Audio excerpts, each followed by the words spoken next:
I'm sure the first question you guys will have is about Matthew, and like we've said, we're going to be flexible and fluid. I think more than anything, I feel for Matthew because of how much he wants to be out there and feel good. Ultimately, what ended up happening, had a great workout, felt good, but then come in today and it doesn't feel great, and so didn't think that was the right decision to be able to push him.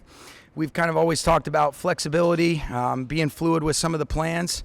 And I think more than anything, I feel for a guy that, I really care about, that wants to be out there more than anything else. We're going to be smart, but he didn't feel good enough, and we didn't think it was the right thing to do based on, how he woke up feeling today.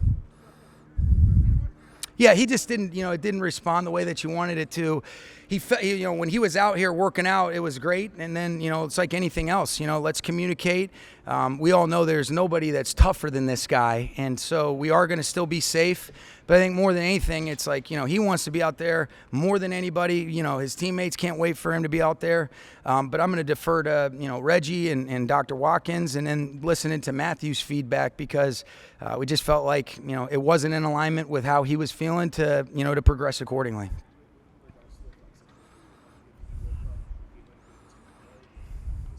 I don't know if we've gotten to that point yet. It would be individual. That was kind of part of the plan, but the plan was for him to be able to go today, and that didn't come to fruition. And so I think ultimately what we want to be able to do is take it a day at a time. I think that's healthy for everybody. Sometimes when you set expectations, they're not met. What's the first response? There's frustration, and that's okay to feel that way, but how can we move forward accordingly, and most importantly, support a guy that when he gets out here, we're going to be really excited about it. But kind of like I've told you guys from day one, I'll defer to the experts. I'll defer to Matthew. Nobody's tougher than this guy.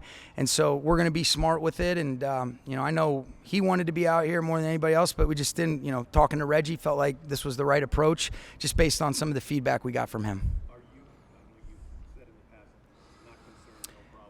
Here's what I would say. I think the fair answer is I'm going to take it a day at a time as well, because I can't be 27 days from now in Houston.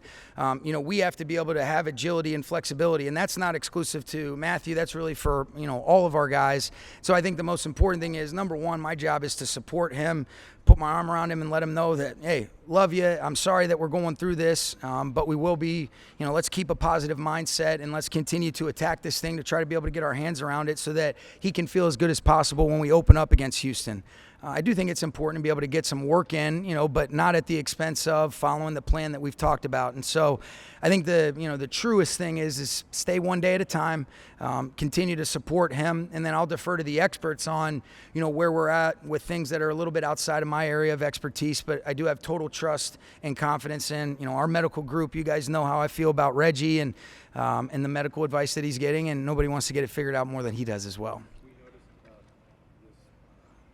Hyperbolic. Yeah. When did that arrive? Was that always with a plan, or is that here? Yeah. No, that's separate. It's actually a time machine. If you saw the year 1 to year 9, I've been sitting in that thing for a while, looking. So, no, it's a recovery deal. There's a lot of different things, red light therapy, a lot of different modalities. And so, Reggie's always on the cutting edge of some different things that can help our players recover and overall health and wellness. And so that's what it's alignment in. And, feel free to sneak in there, Gary. You might like it. That's what he was doing today, but that's kind of normal for any of our players. It wasn't anything specifically related to his back that he was doing in there. You know what? I don't have a damn clue. I think this is a new thing that we're experimenting with.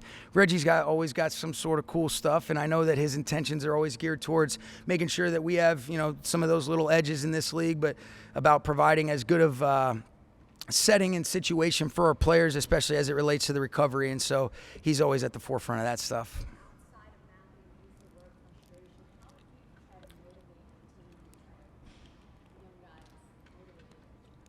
In regards to just in general, yeah, I think consistency. I think the first thing is you got to connect with these guys, understand where they're at, making sure that you create an atmosphere and environment where there's the appropriate urgency, but we want them to enjoy it too. What kind of what kind of vibe do we create in here? What does it look like with their teammates, with their coaches? And so I feel like our guys have done a really good job of that. And I think ultimately all we can control is how we impact each other in a positive way every day. While also acknowledging when you talk about frustration, like that's okay to acknowledge your real emotions. Now you acknowledge it, and now let's respond instead of react accordingly. But one of the things that you love about, Matthew, or really a lot of our guys in general, is a mindset, and a mindset that we're looking for. These are skills that are developed, and you get that way by leaning into hard stuff and training yourself to be able to handle those moments with that poise, with that calm that we're looking for. But also being able to create the courage with how we go about every single day to go for it and not be afraid to fail. And so whether it's supporting each other, whether it's responding accordingly, or, cultivating the kind of environment that we want to, try to minimize those things as much as possible, that's what we're looking to do. Yeah. No, it was good. And we got Poona Ford back out there, Ahkello Witherspoon. So really everybody was back out there, that had kind of been missing, and that's a real positive. A lot of those guys were on the defensive side of the ball, but offensively, we had, pretty much all hands on deck, with the exception of Matthew taking part in individual drills, and thought it was a good competitive practice. That's going to be in alignment over the next couple weeks where we're going to be in the mornings.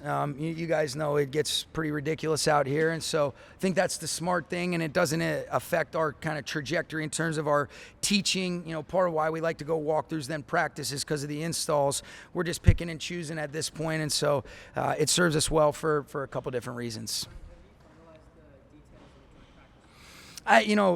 For the most part, we're just making sure fields are good. We can get the officials and the proper crews, but roughly anticipate starting around 11 o'clock and finishing a little bit after 1.